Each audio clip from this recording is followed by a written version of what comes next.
زمان كان أكلنا كله في نملية واحدة، لكن كانت بتأكل البيت والجيران والطبخ شغال صبح وليل، ولقمة العيش بتتقسم بين ال10 وبتكفيهم.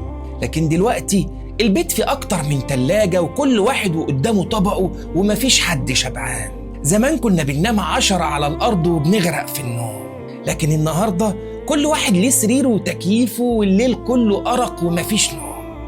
زمان كانت البيوت ضيقة صحيح، لكن كانت مليانة ضحك ولمة، لكن النهاردة شقق وبيوت لكن مليانة وحشة وسكوت.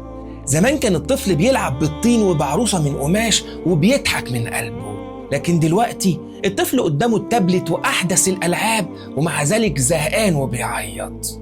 زمان كان القليل بيكفي والجنيه بيملى البيت فرحة، كنا بنفرح بالقرش وبنحس بقيمته، لكن دلوقتي المليون بيعدي زي 100، لا بيسد جوع ولا بيطفي عطش ولا بيحقق أمنية.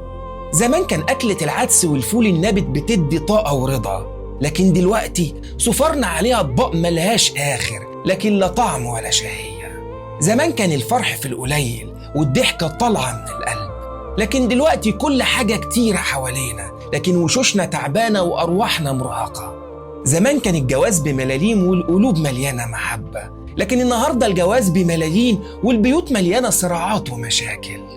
والسر في كل ده مش في الفلوس، السر في البركة اللي اتسلبت من حياتنا، البركة اللي كانت بتخلي القليل في الإيد كتير، البركة اللي كانت بتخلي النوم على الأرض راحة. فالسر مش في إن الدنيا اتغيرت، السر في إن البركة اترفعت.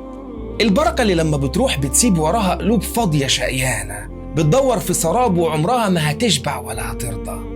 البركة اللي لما بتروح بتخلي عقولنا مضغوطة ومشتتة وأضعف من إنها تحل أي مشكلة.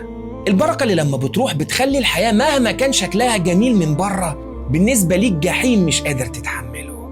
البركة يعني شغل قليل بتكون نتيجته كبيرة، يعني وقت قليل بس يكفي، يعني خطوات بسيطة بس توصلك.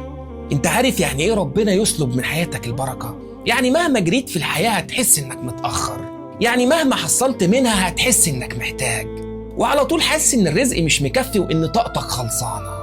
البركة مش في ان الفلوس اللي في ايدك تكفي وتزيد، لكن كمان البركة في العلاقات، انك تلاقي العلاقات اللي حواليك بتسندك وبتحميك بدل ما بتستنزفك وبتسلب طاقتك.